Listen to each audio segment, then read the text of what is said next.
السلام علیکم، پروگرام مولانا اور ہم میں خوش آمدید۔ میں ہوں آپ کا میزبان فہد عباسی اور میرے ساتھ موجود ہیں وزیر اعظم کے نمائندے خصوصی برائے مذہبی ہم آہنگی اور مشرق وسطیٰ مولانا طاہر اشرفی صاحب۔ مولانا صاحب، افغان وزیر خارجہ کی قیادت میں افغان وفد نے پاکستان کا دورہ کیا، یہ بتائیے گا کہ یہ دورہ کتنا اہم تھا؟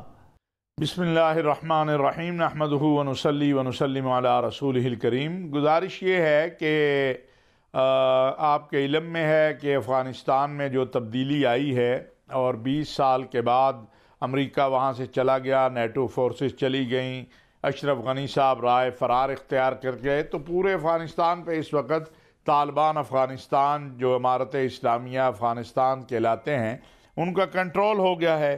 اب جب ان کا کنٹرول ہو گیا ہے تو اب ضرورت دو چیزوں کی ہے کہ ایک کہ افغان طالبان جو بات کہہ رہے ہیں اس پر ان سے بات چیت کر کے اس کے اوپر اعتماد کی فضا قائم ہو، دنیا ان سے تعاون کرے، اور وہ کیا ہے، وہ نمبر 1 بات یہ ہے کہ وہ کہہ رہے ہے کہ ہماری سرزمین کبھی بھی کسی ملک کے خلاف استعمال نہیں ہوگی، نمبر 1۔ نمبر 2 کہ دنیا ان سے اس پر بات چیت کرے، دنیا اس پر ان سے گفتگو کرے، دنیا ان کے ساتھ اگر تحفظات ہیں تو ان کے سامنے رکھے، تاکہ ایک ایسا ملک جو ایسے خطے میں ہے جس کا محل وقوع ایسا ہے اسے اگنور نہیں کیا جا سکتا ہے، وہ مضبوط ہو، مستحکم ہو، اور جب وہ مضبوط مستحکم ہوگا تو جو ہم دیکھ رہے ہیں وہاں پر واقعات جو ہو رہے ہیں، داعش کر رہی ہے یا کوئی بھی کر رہا ہے، تو وہ واقعات وہاں بھی رکیں اور عالمی دنیا کے لیے جو انتہا پسندی اور دہشت گردی کے حوالے سے خطرات ہیں وہ بھی ختم ہوں۔ تو پاکستان کی روز اول سے کوشش یہی ہے کہ اب معاملات کو بہتر کیا جائے، مذاکرات کا رستہ اختیار کیا جائے، مفاہمت سے بات چیت کی جائے، لیکن ہم دنیا کو یہ نہیں کہہ رہے کہ دنیا اپنے تحفظات جو ہے وہ بیان نہ کرے۔ ہم کہتے ہیں آپ کے تحفظات ہیں تو آپ ان کے ساتھ بیٹھ جائیے ٹیبل کے اوپر، ٹیبل پہ بیٹھ کے بات چیت کریں۔ آپ نے دیکھا ہے کہ یہاں بھی کچھ جو ہے اور ممالک کے جو وفود تھے ان کے ساتھ امیر خان متقی صاحب ملے ہیں، اس کی تصویر بھی آئی ہے، وزیر اعظم سے ملے ہیں، وزیر خارجہ سے ملے ہیں، اسپیکر صاحب سے ملے ہیں، میری بھی ان سے ملاقات ہوئی ہے۔ وہ تو یہ کہتے ہیں کہ بھائی اب آپ ہمیں بتائیں ہم کیا کریں کہ جس سے آپ تسلیم کریں ہمیں، آپ ہمارا وجود مان لیں۔ ہم نے ایک 20 سال کی جنگ لڑ کے اپنے آپ کو اس قابل ثابت کیا کہ ہم نے افغانستان کا کنٹرول لے لیا۔ اب اگلی بات چیز جو ہے، اس وقت موسم سرما ہے اور موسم سرما کی آمد کے ساتھ وہاں پر خوراک کی کمی ہے، وہاں اور مسائل ہیں، تو دنیا کو اس طرف توجہ کرنی چاہیے۔ جو ان کا دورہ پاکستان ہے وہ بھی اسی سلسلہ میں ہے کہ ہم دنیا کو متوجہ کریں۔ پاکستان جو بات کہہ رہا ہے، دیکھیں ہم نے جو بات کہی تھی نا 2001 میں اور 2002 میں، پھر دنیا نے اس کو تسلیم کیا آ کر۔ اگر وہ بات اسی وقت تسلیم کر لی جاتی، مذاکرات اور مفاہمت کی بات چیت ہوتی، بات چیت کا رستہ اختیار کیا جاتا، تو میرا خیال ہے آج وہ صورتحال نہ ہوتی جس سے ساری دنیا دوچار ہوئی ہے۔ اگر اشرف غنی صاحب ضد نہ کرتے، ہماری بات مان لیتے، تو تب بھی مسئلہ نکل آتا۔ پاکستان کا موقف یہی ہے کہ افغان مسئلے کا حل جنگ سے نہیں، بائیکاٹ سے نہیں، عدم مذاکرات سے نہیں، بات چیت سے حل ہوا ہے اور آگے بھی بات چیت سے حل ہوگا۔ افغانستان کو اس وقت تنہا چھوڑ دینا کسی بھی صورت درست نہیں ہے، اور اس کے لیے جس حد تک ممکن ہے پاکستان تعاون کر رہا ہے اور آئندہ بھی کرے گا۔ گزشتہ دنوں افغان وزیر خارجہ نے پاکستان کا دورہ کیا اور وزیر اعظم عمران خان سے ملاقات بھی کی۔ ملاقات کے اعلامیہ کے مطابق وزیر اعظم نے دوران گفتگو افغانستان کے منجمد اثاثوں کی فوری بحالی کے ساتھ ساتھ پاکستان اور خطے کے لیے پرامن، مستحکم اور خود مختار افغانستان کی ضرورت پر زور دیا۔ مولانا صاحب، آپ کیسے دیکھتے ہیں وزیر اعظم کے اس بیان کو؟ دیکھیں یہ وہی بات ہے جو ہم نے پہلے کی ہے۔ وزیر اعظم صاحب کا تو چونکہ موقف جو ہے وہ 2002 سے یہی ہے کہ بات چیت کرو، افغان مسئلے کا حل جو ہے وہ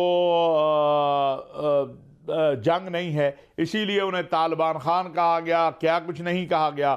لیکن آپ دیکھیں کہ تسلسل کے ساتھ پاکستان کی، اب تو ہمارے جنرل احسان الحق صاحب جو ہیں ان کا بھی پچھلے دنوں ایک انٹرویو آیا جس میں انہوں نے بڑا واضح طور میں بتایا ہے کہ 2002 اور 2003 میں وہ جب امریکہ گئے تو امریکہ جا کر بھی انہوں نے امریکیوں سے یہی بات چیت کی اور مشرف صاحب کا خط لے کر گئے کہ بھئی مذاکرات کی طرف آؤ، اعتدال کی بات کرو، انتہا کی بات نہ کرو، جنگ سے یہ مسئلہ حل نہیں ہوگا، جنگ سے آپ افغانوں کو فتح نہیں حاصل، کسی کو بھی جو ہے آپ محکوم نہیں رکھ سکتے ہیں، بہرحال وقتی طور پر یا کچھ سال آپ حاکم بن کے رہ سکتے ہیں، لیکن جو زندہ قومیں ہوتی ہیں وہ اپنا وجود جو ہے وہ تسلیم کرواتی ہیں، اور افغانوں نے اپنا وجود تسلیم کروایا ہے۔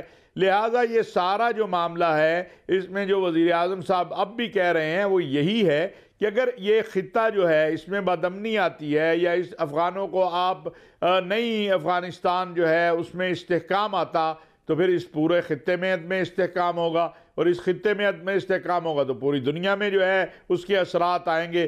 تو وہی بات جو بار بار کہی جا رہی ہے، جسے دنیا کو سمجھنا چاہیے، عالم اسلام کو سمجھنا چاہیے، عالمی دنیا کو سمجھنا چاہیے، وہی بات عمران خان صاحب نے کی ہے۔ مولانا صاحب، گزشتہ دنوں پاکستان، چین، روس اور امریکہ پر مشتمل توسیع ٹرائیکا کا اجلاس ہوا جس میں طالبان کے سینئر نمائندوں نے بھی شرکت کی۔ آپ اس اجلاس میں طالبان کی شرکت کو کیسے دیکھ رہے ہیں؟ اچھا، میرا جو ہے یہ میری اطلاعات ہیں کہ اس اجلاس میں تو افغان طالبان کے جو وزیر خارجہ ہیں وہ نہیں تھے، مجھے نہیں معلومات کہ وہ اس اجلاس میں بیٹھے، لیکن مجھے یہ معلومات ہے کہ انہوں نے پھر بعد میں ضرور ان سے ملاقات کی ہے، جس کی ایک تصویر بھی ہم نے دیکھی ہے۔ اس میں امریکہ کے نمائندے بھی ہیں، باقی لوگ بھی ہیں، تو یہ تو ہمیں علم ہے، لیکن کیا یہ اس ٹرائیکا کے اجلاس میں بھی بیٹھے ہیں یہ میری معلومات اس حوالے سے نہیں ہیں۔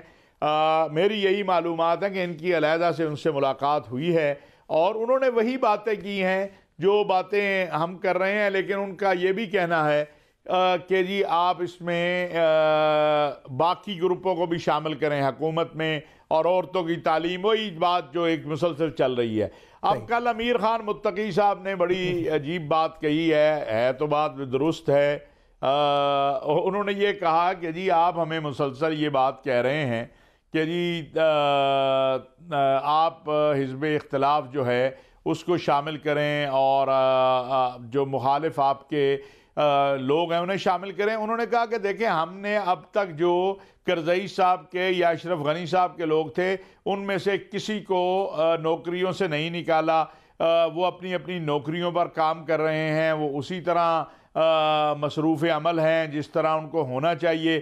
تو لہٰذا جب یہ سارا عمل ہو رہا ہے اور جب یہ سارا سلسلہ ہے تو انہوں نے کہا کہ کیا ہم امریکن جو بائیڈن جو ہے وہ ٹرمپ کو اپنی حکومت میں شامل کرے گا، یا کوئی بھی کسی بھی دنیا کی جو حکومت ہے وہ اپنی حزب اختلاف کو شامل کرے گی؟ تو میں سمجھتا ہوں کہ یہ ان کا ایک نقطہ نظر ہے۔ وہ کہتے ہیں ہم نے مزار شریف سے لے کر کابل تک اور کابل سے لے کر جو ہے وہ جلال آباد تک اور خوست تک تمام جو وہاں پر گروپ ہیں یا وہاں پر قومیتیں ہیں ان کے نمائندوں کو شامل کیا ہے، تو اس پہ تو بات چیت ہوتی رہے گی۔ دیکھیے جب آپ بات چیت کرتے ہیں تو بات چیت سے ہی مسائل حل ہوتے ہیں نا، کسی جگہ آپ کے تحفظات ہوتے ہیں، کسی جگہ، تو یہ امید تو یہی ہے کہ بات چیت سے مسائل کو حل کرنے کی کوشش کی جائے گی، اور اس میں چین کا موقف بڑا واضح ہے۔ آپ نے دیکھا انڈیا نے بھی ایک کوشش کی کہ کسی طریقے سے وہ سبوتاژ کرے اس امن کے پروسیس کو، پاکستان کی کوششوں کو، لیکن انہیں وہاں پر ناکامی ہوئی ہے۔ بلکہ میری اطلاعات تو یہ ہے کہ اس اعلامیہ روس نے اپنا علیحدہ سے اعلامیہ جاری کیا جو انڈیا میں سیکورٹی ایڈوائزرز کی میٹنگ ہوئی، اور کوئی اس میں خاطر خواہ انہیں کامیابی نہیں ہوئی۔ اصل میں ہندوستان اس خطے میں بدامنی چاہتا ہے، وہ افغانستان میں بھی بدامنی چاہتا ہے، وہ افغان سرزمین کو جس انداز سے پاکستان کے خلاف استعمال کرتا رہا ہے وہ ساری دنیا کے اب سامنے آ چکا ہے۔ اور یہ اچھی بات ہے کہ پاکستان کا اس وقت امریکہ، چین، روس، عرب اسلامی دنیا جو ہے باقی ممالک کے ساتھ ایک تعاون کا اچھا اور مضبوط رشتہ ہے بنا ہوا، ایک اچھا تعلق بنا ہوا ہے، اور اسی کو لے کے آگے بڑھا جا رہا ہے اور اسی کو لے کے آگے بڑھنا چاہیے۔ مولانا صاحب، آپ نے گزشتہ دنوں افغانستان کے حوالے سے اپنے ایک بیان میں کہا کہ دنیا نے افغانستان کی مدد نہ کی تو دہشت گردی پھیل سکتی ہے۔ عالمی انتہا پسند اور دہشت گرد تنظیمیں چاہتی ہیں کہ افغانستان کے حالات خراب ہوں۔ مولانا صاحب، اس بیان کے پیچھے کیا حقائق ہیں؟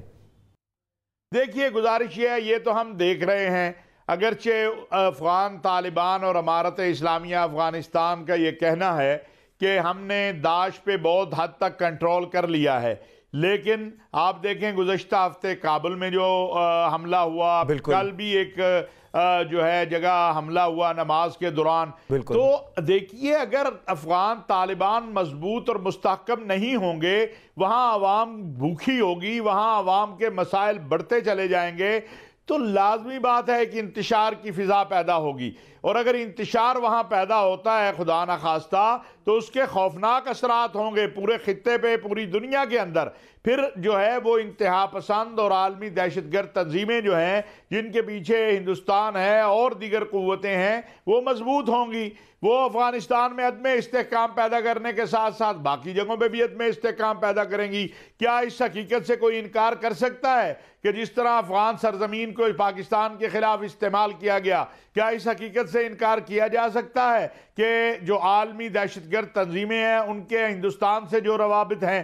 تو لہٰذا جو ہماری بات ہے وہ یہ ہے کہ استحکام افغانستان کا، اور پھر یہ سردی آ رہی ہے اس میں امداد کی جو ہے. اب اس میں آپ کو آج ایک بڑی انٹرسٹنگ بات بتاؤں. جی، اعلان ہوتا ہے ہم $1 ارب امداد دیں گے، $1 ارب یا $1 کروڑ یا جو بھی امداد ہے. اب وہ شروع کہاں سے ہو جاتی ہے؟ جس ملک نے اعلان کیا وہاں سے جو جہاز اڑ رہا ہے اس کا پیٹرول بھی اس میں شامل ہو جاتا ہے. اچھا، وہاں سے جو لوگ آ رہے ہیں ان کے ٹی اے ڈی اے بھی شامل ہیں، وہاں سے جو لوگ آ کے 5 سٹار ہوٹلوں میں ٹھہر رہے ہیں وہ بھی کرتے کرتے وہ امداد جو ہے وہ جو لاکھوں کروڑوں اربوں میں ہوتی ہے وہ لوکل جگہ کے اوپر سمجھ لیں کہ 20 سے 25% پہنچتی ہے. کل مجھے جو افغان وزیر خارجہ ہیں امیر خان متقی صاحب، انہوں نے کہا کہ یار بات یہ ہے کہ اس وقت ہمیں خیموں کی ضرورت نہیں ہے، ہمارے لوگ الحمدللہ اب جہاں بھی ہیں، چاہے وہ کچے مکانوں میں ہیں، خواہ وہ پکے ہیں یا خواہ وہ اپنے گھروں میں موجود ہیں. جلال آباد سے لے کے یا تورخم سے لے کے کابل تک اور کابل سے مزار شریف تک ہر جگہ پر لوگ اپنے گھروں میں ہیں. ضرورت ہے ان کو فوڈ کی، آٹے کی ضرورت ہے، ان کو چاول کی ضرورت ہے، ان کو باقی اشیاء کی. اب بدقسمتی کہیں دنیا نے ایک نظام بنایا ہوا ہے جلدی جلدی خیمے پہنچا دو. بھئی وہاں کوئی مہاجر تھوڑا ہیں یا بے گھر لوگ تھوڑا ہیں، لوگ اپنے گھروں میں موجود ہیں. اور پھر یہ جو بات ہے کہ امریکہ نے جو ایک 8 یا 9 ارب ڈالر ہے افغانستان کا اس کو منجمد کر دیا ہے، امریکہ کو اسے دینا چاہیے افغانوں کو، وہ افغانوں کا ہے، وہ خالی اشرف غنی صاحب کا تو نہیں تھا یا کرزئی صاحب کا تو نہیں ہے، وہ سب افغانوں کا ہے، تو افغانوں کو دینا چاہیے وہ. تو یہ جو صورتحال ہے اس میں دنیا کو سمجھنا چاہیے، حقائق کی دنیا میں آنا چاہیے. مولانا صاحب، آپ نے افغانستان کی صورتحال پر مسلم دنیا کے قائدین کو خط لکھے اور OIC کو افغانستان کے حوالے سے کردار ادا کرنے پر بھی زور دیا. اس کی کیا وجہ ہے؟ کیا افغانستان کی صورتحال اس حد تک خطرناک ہوتی جا رہی ہے؟ دیکھیے، گزارش یہ ہے کہ ابھی تو الحمدللہ حالات بہتر ہیں، لیکن یہ موسم سرما آ رہا ہے. صحیح. اور اگر یہی رویہ رہتا ہے دنیا کا کہ دنیا ان سے بات نہیں کرتی اور ان کے مسائل کو نہیں دیکھتی تو یہ چیز بگڑتی چلی جائے گی نا. ہم جو پڑوسی ممالک ہیں الحمدللہ ابھی تک پاکستان میں افغان مہاجرین کی اس طرح بہتات نہیں ہوئی، اس طرح تیزی نہیں ہوئی، لیکن پھر وہ اس طرف نکلیں گے، ایران میں نکلیں گے، تاجکستان میں نکلیں گے، باقی طرف نکلیں گے. تو بجائے اس کے کہ ہم یہ انتظار کریں کہ وہ اپنے گھروں کو چھوڑ کے مہاجر کیمپوں میں آگے آباد ہو جائے اور پھر ہم ان کی مدد کے لیے نکلیں، ہم ابھی اس کی تیاری کریں کہ ان کو ان کے گھروں کے اندر امداد دیں، ان کو ان کے گھروں اپنے وطن کے اندر ان کو کھڑا کریں، ان کے وطن کے اندر ان کی مدد کریں تاکہ وہ بیچارے اپنے گھروں کو نہ چھوڑیں، وہ مہاجر نہ بنیں، وہ دوسرے ملکوں کی اوپر بوجھ نہ بنیں. تو ہمارا مقصود یہی ہے اور ہم نے یہ جو خط لکھا ہے اس خط کو شیخ الازہر شیخ احمد الطیب رابطہ عالم اسلامی کے سیکرٹری جنرل ڈاکٹر محمد بن عبد الکریم العیسیٰ، امام حرم کعبہ شیخ عبد الرحمن السبیل جو ہیں، یہ سارے بڑے بڑے اکابرین، مفتی اعظم امارات، وزیر اوقاف قطر، یہ ان سب سے ہم گزارش کر رہے ہیں کہ آپ علماء اسلام کا دنیا میں ایک بہت بڑا کردار ہے. یہ تو ایک حقیقت ہے کہ مذہبی قائدین کا دنیا میں ایک اہم کردار ہے, خواہ وہ کسی بھی مذہب سے ہوں, کسی بھی مسلک سے ہوں. تو لہٰذا وہ جو یہ عرب اسلامی ممالک ہیں, حتیٰ کہ امداد کے معاملے میں جو عوامی چیریٹی لوگ کرتے ہیں, جو بڑے بڑے ادارے کرتے ہیں, وہ بھی دیکھتے ہیں کہ کس طرف جانا ہے. تو لہٰذا جب میرا خیال ہے کہ حکومتوں کے ساتھ ساتھ مذہبی قائدین بھی اس طرف توجہ کریں گے تو یہ جو کرائسس دیکھا جا رہا ہے مستقبل میں افغانستان میں, خواہ وہ ادویات کا ہے, خواہ وہ خوراک کا ہے, خواہ وہ معیشت کا ہے, اس میں بڑی حد تک کامیابی ہوگی اس کو ختم کرنے میں. پاکستان نے تو اپنا سب دل کھول کے رکھ دیا ہے. ہم نے تو کہا ہے کہ حتیٰ کہ افغانستان سے جو فروٹ آئیں گے ان پر بھی کوئی ٹیکس نہیں ہوگا. یہاں سے گندم بھی جا رہی ہے, یہاں سے آٹا بھی جا رہا ہے, یہاں سے چاول بھی جا رہا ہے, جو ممکن ہے. لیکن یہ بھی ہمیں دیکھنا ہے کہ خدا نہ خواہ, کیونکہ آپ کو پتہ ہے کہ ان حالات میں مافیاز بھی بڑے ایکٹیو ہو جاتے ہیں, اور پھر ایسا نہ ہو کہ یہاں ہم افغانستان کی مدد کرتے کرتے پاکستان کے اندر کوئی کرائسس پیدا ہو جائے. تو جو ہم کر سکتے ہیں ہم نے کیا ہے, آئندہ بھی کریں گے, لیکن عالمی دنیا کو اس حوالے سے اپنا کردار ادا کرنا ہے. افغانستان کی موجودہ صورتحال میں اسلامی ممالک کے کردار کو مولانا صاحب آپ کیسے دیکھتے ہیں؟ بحیثیت برادر اسلامی ملک افغانستان پر کیا اسلامی ممالک کا رویہ مناسب ہے؟ دیکھیے, ایک اعتماد کا فقدان ہے. صحیح. میں آپ کو بتاؤں, اس اعتماد کے فقدان کو ختم کرنے کی ضرورت ہے. ایک بد اعتمادی ہے ماضی کی, ایک تعلقات کی خرابی ہے ماضی میں. مثلا سعودی عرب کی ہم بات کرتے ہیں. سعودی عرب کی قیادت جب ماضی میں افغان طالبان سے بات کر رہی تھی تو افغان طالبان اسامہ بن لادن کے مسئلے پہ کوئی کمپرومائز کرنے کو تیار نہیں تھے. آج اسامہ بن لادن نہیں ہیں, آج افغان طالبان القاعدہ کے پیچھے نہیں کھڑے ہیں, آج افغان طالبان امارت اسلامیہ افغانستان داعش کے پیچھے نہیں کھڑی ہے. آج وہ کسی عالمی جہادی تحریک یا عالمی اسلامی جو جہادی تحریک کہہ لے, متشدد تحریک کہہ لے, اس کے پیچھے نہیں کھڑے ہیں. لیکن ایک اعتماد کا فقدان اس وقت پیدا ہو چکا ہے کہ جو بار بار آپ دیکھتے ہوں گے مختلف انٹرویوز آ رہے ہیں, جو ترکی الفیصل ہیں, سابق انٹیلیجنس چیف جو ہیں جو ہے سعودی عرب کے, وہ بتاتے ہیں کہ کس طرح ان کی بات چیت جو ہے وہ ملا عمر کے ساتھ نہیں آگے بڑھی, افغانوں کے ساتھ نہیں آگے بڑھی. تو یہ ساری چیزیں جو ہیں, لیکن آج صورتحال مختلف ہے, اور میں یہ بات آپ کو اپنے ذرائع سے یہ کہہ سکتا ہوں کہ اس وقت سعودی عرب جو ہے وہ افغانستان کی امداد کے حوالے سے بہت زیادہ غور و فکر کر رہا ہے. پاکستان کی قیادت کے ساتھ وہ رابطے میں ہے, اور یہ آپ رکھیے گا پروگرام جو ہے ہم دکھائیں گے انشاءاللہ. آئندہ پروگراموں میں ہم یہ بتایا کریں گے کہ ہم نے کون سی بات کی تھی جو پوری ہوئی. آپ دیکھیں گے کہ آئندہ ایک ہفتہ 10 دن کے اندر سعودی عرب سے بھی امدادی سلسلہ جو ہے وہ افغانستان میں کے لیے شروع ہو جائے گا. ہوگا وہ وایا پاکستان. ہم یہ چاہتے ہیں براہ راست ہو, پاکستان یہ چاہتا ہے, پاکستان کی وزارت خارجہ یہ چاہتی ہے, لیکن اعتماد قائم ہونے میں وقت لگے گا. اس کے لیے ہمارے وزیر اعظم بھی بات کر رہے ہیں, ہمارے وزیر خارجہ بھی بات کر رہے ہیں, ہم بھی جس قابل ہیں بات کر رہے ہیں. اور میں نے کل بھی یہ بات کہی ہے کہ ایک اعتماد کا فقدان ہے, ایک روابط کی کمی ہے, لہذا اس کو آگے بڑھایا جائے. جی مولانا صاحب, یہاں پہ میں آپ کو روکوں گا. ناظرین, یہاں پہ لیتے ہیں چھوٹی سی بریک, اور بریک کے بعد واپس آ کر پروگرام کے سلسلے کو یہیں سے آگے بڑھائیں گے.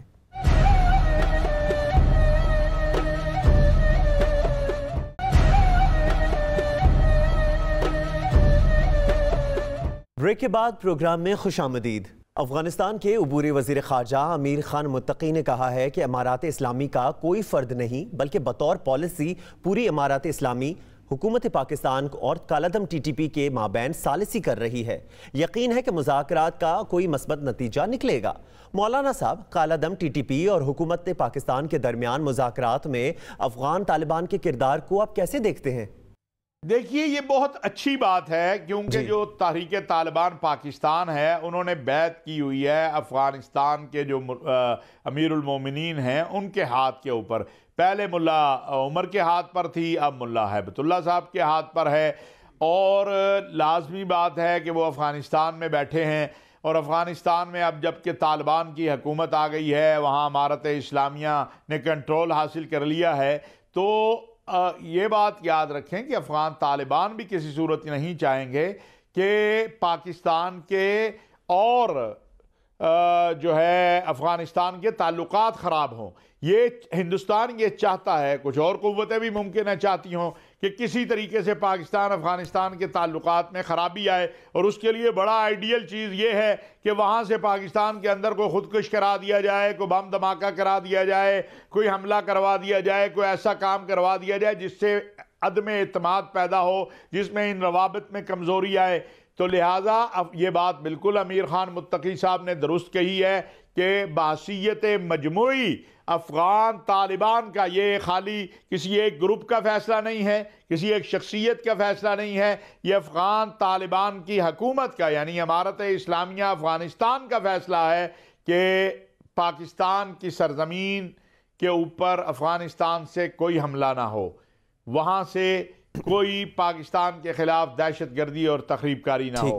اور یہ جو مذاکراتی عمل ہوا ہے، جس کا اعلان پہلے فواد چودھری صاحب نے کیا، پھر تحریک طالبان پاکستان کی طرف سے آیا، اس کی بھی تائید جو ہے وہ جو افغان طالبان اور امارت اسلامیہ افغانستان ہے وہ بحثیت مجموعی کر رہی ہے، اور یہی اچھی بات ہے۔ دیکھیں، آج اگر ہمارے وزیر داخلہ کسی سے بات چیت کرتے ہیں یا ہمارے کوئی سیکورٹی کے ادارے، تو لازمی بات ہے وہ حکومت کے بہاف پہ کرتے ہیں نا، وہ ایک فرد کی بات نہیں ہوتی، وہ حکومت کی بات ہوتی ہے۔ تو اگر وہاں پر بھی امارت اسلامیہ افغانستان نے کچھ لوگوں کو منتخب کیا ہے اور ان کو کہا ہے کہ آپ بات چیت کریں، تو وہ بحثیت مجموعی بات چیت ہے، وہ انفرادی بات چیت نہیں ہے۔ گزشتہ دنوں سپریم کورٹ میں سانحہ اے پی ایس پشاور از خود نوٹس کیس کی سماعت ہوئی، جس پر وزیر اعظم کو طلب کیا گیا۔ وزیر اعظم نے عدالت میں کہا کہ وہ والدین کے دکھ میں برابر کے شریک ہیں، عدالت کے ہر حکم کی پاسداری کریں گے۔ جس میں عدالت میں سوال اٹھایا گیا کہ آپ مجرموں کو مذاکرات پر لے آئے، کیا پھر سرنڈر پر دستخط کرنے والے ہیں؟ مولانا صاحب، ان ریمارکس کے بعد کیا کالعدم ٹی ٹی پی سے مذاکرات کا حکومتی فیصلہ درست ہے؟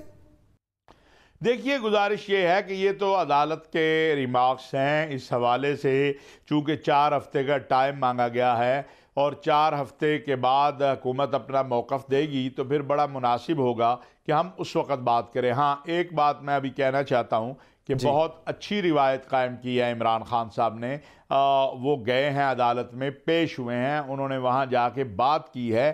لیکن یہ بھی میں بات کہنا چاہتا ہوں کہ کچھ عناصر جو ہیں، میں عدلیہ کی بات نہیں کر رہا، عدلیہ کا ہر حکم جو ہے وہ علی الراس والعین، اس سے اختلاف کیا جا سکتا ہے، لیکن اس پر عمل درآمد کرنا ریاست کی ذمہ داری ہے۔ کچھ لوگ جو اس کو اس تناظر میں پروپیگنڈا میں شروع ہو گئے کہ جی وہ سلامتی کے اداروں پہ انگلی اٹھائیں یا فوج پہ انگلی اٹھائیں یا فوجی قیادت پہ انگلی اٹھائیں، گزارش یہ ہے کہ کہاں غلطی ہوئی ہے، اس غلطی کا ازالہ ہونا چاہیے۔ کس نے غلطی کی ہے اس کو ضرور سزا ملنی چاہیے، لیکن بحثیت مجموعی ادارے جو ہیں، اگر ایک کارروائی ہوتی ہے تو 90 کارروائیاں روکی بھی جاتی ہیں، 99 کارروائیاں روکی بھی جاتی ہیں۔ بدقسمتی یا حالات کا تقاضا یا جو ایک ایس او پیز بنی ہوئی ہیں اس کے مطابق آپ ان کو ظاہر نہیں کر سکتے کہ جناب ہم نے یہ اتنی کارروائیاں روکی ہیں، اتنے دہشت گرد پکڑے ہیں، اتنے بم دھماکے روکے ہیں، اتنے خودکش حملے روکے ہیں، اور ہمارے اتنے لوگ قربان ہوئے ہیں۔ اے پی ایس کے اسکول کے بچے میرے بچے ہیں، میرا دل ان کے والدین کے ساتھ ہے، میں بھی ایک باپ ہوں، میرے بھی بچے ہیں، لیکن جو فوجی جوان بارڈروں پہ شہید ہوئے، جو فوجی جوان یا پولیس کے یا سی ٹی ڈی کے یا آئی ایس آئی کے یا آئی بی کے لوگ جو ہیں وہ نشانہ بنے اس دہشت گردی کا، کیا جو ان کا کمانڈر ہوتا ہے اس کا دل دکھی نہیں ہوتا ہے؟ میں نے ہمیشہ یہ کہا اور آج بھی یہ ہمارا موقف ہے بحثیت علماء پاکستان علماء کونسل کا کہ شہداء اور غازیوں کی وارث پاک فوج ہے، سلامتی کے ادارے ہیں، پولیس ہے۔ آپ نے جب بھی کوئی بات کرنی ہے تو ان کو بھی اعتماد میں لینا ہوگا، حکومت کو پاک فوج سے کنسلٹ کرنا ہوگا۔ ہر فوجی جو پاک فوج کا ہے اس کا باپ کی طرح، جو قائد ہوتا ہے، جو آرمی چیف ہوتا ہے، جو سپہ سالار ہوتا ہے، وہ اس کے باپ کی طرح ہے، اس کو اپنے فوجی کا اسی طرح احساس ہوتا ہے جس طرح اپنے بیٹے کا ہوتا ہے. اسی طرح پولیس کے کمانڈر آئے, اسی طرح باقی اداروں کے کمانڈر ہوتے ہیں جو ان کے چیف ہوتے ہیں. تو یہ چیز ہمارے سامنے رہنی چاہیے. جو لوگ عدالت کے ریمارک کے اوپر اپنی دکان لگانا چاہتے ہیں ان کو یہ معلوم ہونا چاہیے کہ آج اگر اس ملک میں امن ہے تو یہ امن پاک فوج اور قوم کی قربانیوں کی وجہ سے ہے, سلامتی کے اداروں کی قربانیوں کی وجہ سے ہے. ایک واقعہ ہو گیا, واقعات ہوئے ہیں, لیکن کتنے ہزاروں واقعات رکے ہیں. کبھی اس پر بھی ان کو داد دیجئے. ہمیشہ اپنے لوگوں کو ہدف تنقید بنانا درست نہیں ہے. مولانا صاحب, پاکستان میں موجود سعودی سفیر کی جانب سے اس بات کا اندیا دیا گیا کہ جلد پاکستانی زائرین سے عمرہ کی پابندی اٹھا لی جائے گی. آپ سعودی حکومت کے اس اقدام کو کیسے دیکھتے ہیں؟ دیکھیے, بات یہ ہے کہ ہر کوئی تڑپ رہا ہے. جس نے لا الہ الا اللہ محمد الرسول اللہ پڑھا ہے وہ تڑپ رہا ہے کہ وہ پہنچے کہاں؟ بیت اللہ کی حاضری کے لیے اور روضہ رسول صلی اللہ علیہ وسلم پہ سلام کرنے کے لیے. بے شک, جس کے پاس وسائل ہے. آپ یہ دیکھیں نا, پاکستان سے 15 لاکھ کے قریب لوگ جو ہیں یا اس کے قرب و جوار میں جاتے ہیں عمرہ کے لیے. پچھلے 3 سال ہونے کو ہیں, 2 سال ہو گئے ہیں, بالکل تیسرا سال ہے کہ حاضری کے لیے لوگ نہیں جا پا رہے. بہت سارے لوگ ہیں وہ وایا اختیار کر رہے ہیں مختلف ملکوں کا. تو اس کے ساتھ ساتھ ہمارے پاکستانیوں کی بہت بڑی تعداد ہے جو وہاں کام کرتی تھی, وہ بھی یہاں بیٹھی ہوئی ہے. لہٰذا میں یہ سمجھتا ہوں کہ یہ بہت اچھی بات ہے. سعودی عرب نے مختلف پیشوں میں خصوصی مہارت کے حامل غیر ملکی افراد کو شہریت دینے کی منظوری دے دی ہے. مولانا صاحب, آپ کیسے دیکھتے ہیں سعودی حکام کے اس اقدام کو؟ میں سمجھتا ہوں کہ جو سعودی عرب کے ولی عہد امیر محمد بن سلمان نے خادم الحرمین شریفین شاہ سلمان بن عبدالعزیز کے احکامات کے تحت ویژن 2030 دیا ہے اور اصلاحات شروع کی ہے, اور اس حوالے سے وہ سعودی عرب کو آگے لے کے جانا چاہتے ہیں. اپنی معیشت کو بھی وہ تیل سے ہٹا کے تجارت پہ اور اس پہ لے کے جا رہے ہیں. تو یہ ایک اچھی بات ہے. میں سمجھتا ہوں کہ بہت سے لوگ جو ہیں اس سے ان کو راحت ملی ہے, خوشی ملی ہے. جس طرح یورپ میں نیشنلٹی مل جاتی ہے, امریکہ میں مل جاتی ہے, برطانیہ میں مل جاتی ہے, تو ہر مسلمان ایک خواہش رکھتا ہے کہ وہ اس کو سعودی عرب کے حوالے سے لاکھوں لوگ ہیں. تو یہ ایک بہت اچھا قدم ہے, اس کی تحسین ہونی چاہیے, اور یہ انہی اصلاحات کا نتیجہ ہے جو امیر محمد بن سلمان مسلسل کر رہے ہیں اور وہ کرنا چاہتے ہیں. تو اس میں یہ وقتاً فوقتاً وہ کرتے رہتے ہیں. اس بار ذرا انہوں نے بڑے پیمانے پر اس کا اعلان کیا ہے, وگرنہ شاہی حکم سے بہت سے لوگوں کو نیشنلٹیاں ماضی میں بھی دی گئی ہیں اور آگے بھی اس کے بعد لگتا ہے دی جائیں گی. پاکستانیوں کی ایک کثیر تعداد روزگار کے حوالے سے سعودی عرب میں مقیم ہے اور شاہی فرمان کے مطابق قانون، میڈیکل، سائنٹیفک، کلچر، کھیل اور ٹیکنیکل شعبوں میں خصوصی مہارت رکھنے والے پیشہ ور افراد سعودی شہریت کی درخواست دے سکتے ہیں. مولانا صاحب, پاکستانیوں کے لیے سعودی حکام کا شہریت دینے کا اقدام کیسا ہے؟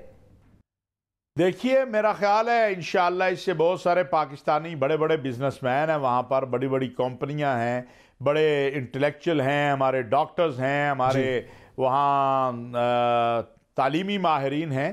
تو بہت سارے لوگ اس سے مستفید ہو سکیں گے, بہت سارے لوگ اس سے استفادہ کر سکیں گے, بہت سارے لوگوں کو اس سے فائدہ ہوگا. میں تو سمجھتا ہوں کہ جس طرح باقی لوگ اس سے مستفید ہوں گے, پاکستانی بھی اسی طرح اس سے مستفید ہوں گے. جو نیشنلٹی وہاں کی لینے چاہیں گے, جو کرائیٹیریا ایک بن جائے گا اور جو سامنے آ جائے گا اس کے مطابق پھر سب کے لیے ہوگا.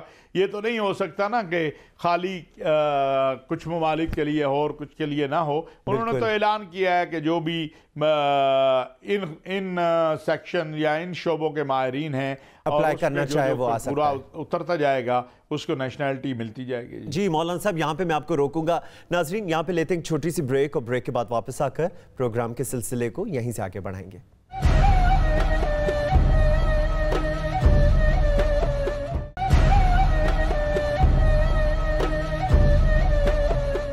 بریک کے بعد پروگرام میں خوش آمدید۔ آج کل جہاں مہنگائی نے 2 وقت کی روٹی کا حصول مشکل بنا دیا ہے، وہاں حلال اور حرام میں فرق کو بھی ختم کر دیا ہے، جو ہمارے معاشرے میں کئی مسائل کی وجہ بن گیا ہے۔ ارشاد ربانی ہے، لوگوں زمین میں جتنی حلال اور طیب یعنی پاکیزہ چیزیں ہیں انہیں کھاؤ پیو اور دیکھو شیطانی راہ پر نہ چلنا، یاد رکھو وہ تمہارا کھلا دشمن ہے۔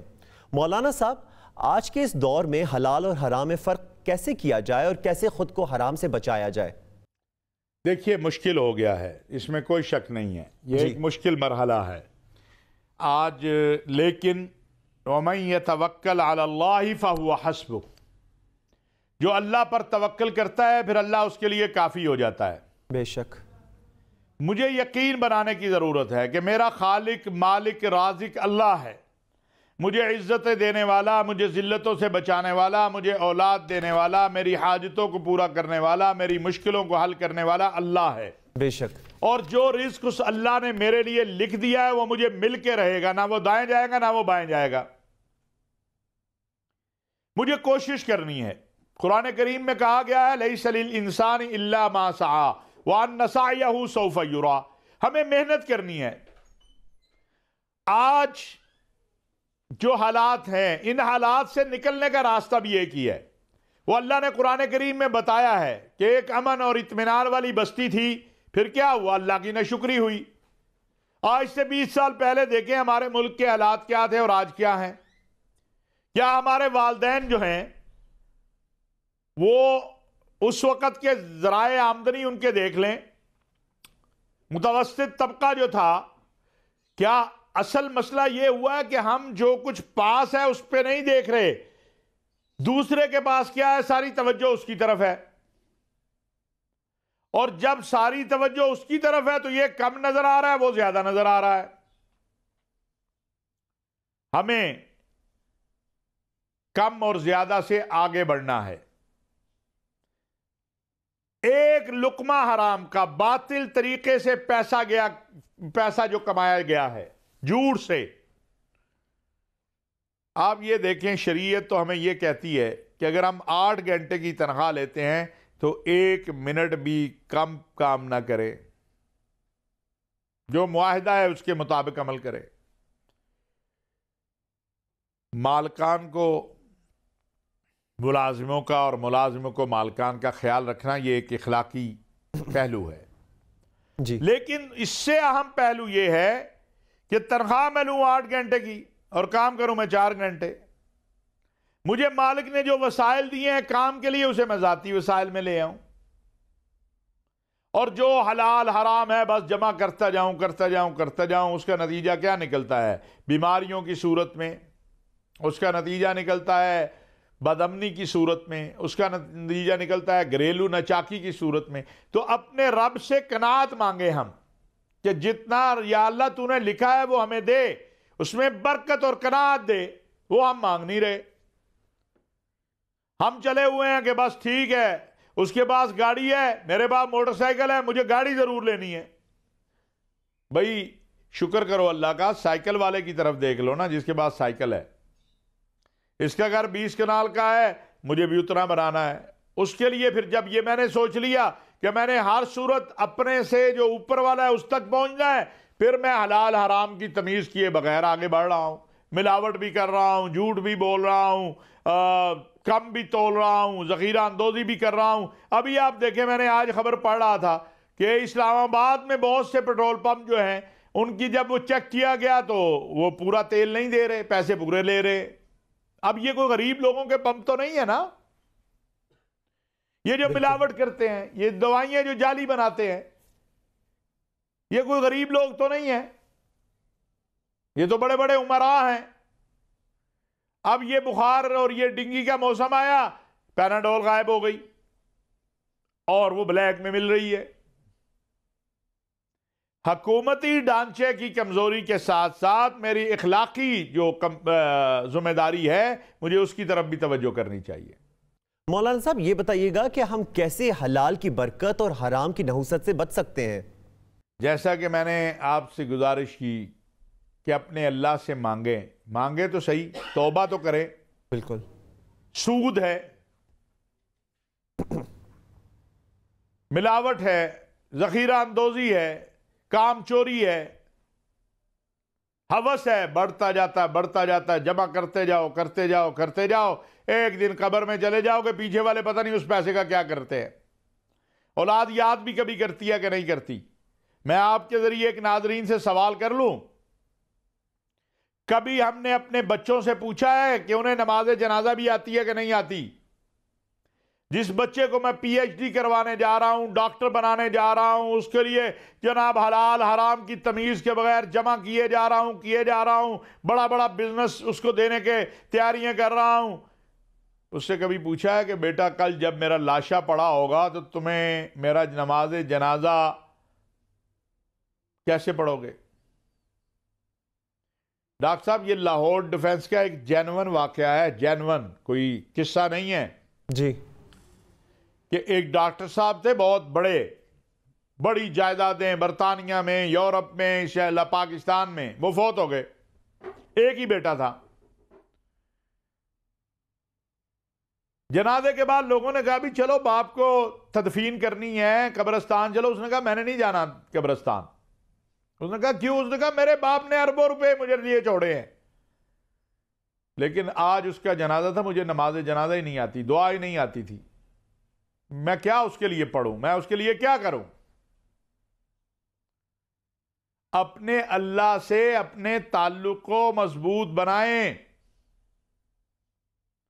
اپنے رب پر بھی کچھ یقین کر لیں کہ رازق وہی ہے، وہ دے دے گا، بے شک شفا دینے والا وہ ہے، وہ ضرور دے گا، اس سے مانگے تو صحیح۔ قرآن کریم میں اللہ تبارک و تعالیٰ نے فرمایا ہے امن یجیب المضطر اذا دعا، کون ہے جب تو بالکل مایوس ہو جاتا ہے، ہاں بے شک کوئی ہاتھ پکڑنے والا نہیں ہوتا، سگا بھائی بھی ہاتھ جھٹک جاتا ہے، بیٹے بھی چھوڑ جاتے ہیں، بیٹیاں بھی چھوڑ جاتی ہیں، دوست بھی چھوڑ جاتے ہیں، کون ہے؟ امن یجیب المضطر اذا دعاہ ویکشف السوء، بے شک اس وقت تیری پکار کا کون جواب دیتا ہے؟ تیرا اللہ ہے، اور صرف جواب ہی نہیں دیتا، اس پریشانی کو دور بھی کرتا ہے۔ سبحان اللہ، بے شک۔ آج ہم دعا بھی مانگتے ہیں تو ڈاکٹر صاحب آپ دیکھ لیں جمعے والے دن وہ ایسے ہوتا ہے جلدی جلدی مولوی صاحب دعا ختم کرے یار جان چھوٹے۔ اپنی زندگی میں عادت بنائیے کہ ہم نے کم از کم آدھا گھنٹہ نہیں تو 15 منٹ 10 منٹ سے شروع کریں، 5 منٹ میں نے اللہ سے مانگنا ہے، میں نے اللہ سے بات چیت کرنی ہے۔ بالکل۔ ابھی کوئی عمران خان صاحب بلا لیں کسی کو، وہ کہے گا یار ذرا زیادہ ٹائم نہیں ہو جائے گا، میں زیادہ باتیں کروں، وزیر اعظم نے بلایا ہے۔ جو شہنشاہ ہے، جو شاہ بناتا ہے، جو عزتیں دیتا ہے، جس کے ایک حکم سے کائنات بن گئی ہے، جب اس سے بات کرنے کی باری آتی ہے تو میرے پاس ٹائم نہیں ہوتا۔ میری نماز بھی ایسی ہوتی ہے، جلدی جلدی دکان میں کیا ہو رہا ہے، کاروبار میں کیا ہو رہا ہے، پروگرام کرنا ہے، فلاں کرنا ہے، اجلاس میں پہنچنا ہے، میٹنگ میں پہنچنا ہے۔ نہیں یار، آرام سے، کس کے سامنے کھڑے ہو؟ کہا گیا کہ آپ کی عبادت کا انداز یہ ہونا چاہیے، آپ کو یہ احساس ہونا چاہیے ان تعبد اللہ کانک ترا، ایسے عبادت کرو جیسے اللہ تمہیں دیکھ رہا، تم اللہ کو دیکھ رہے ہو۔ اور اگر یہ کیفیت نہیں ہے تو پھر ایسے تو کرو کہ وہ تمہیں دیکھ رہا ہے۔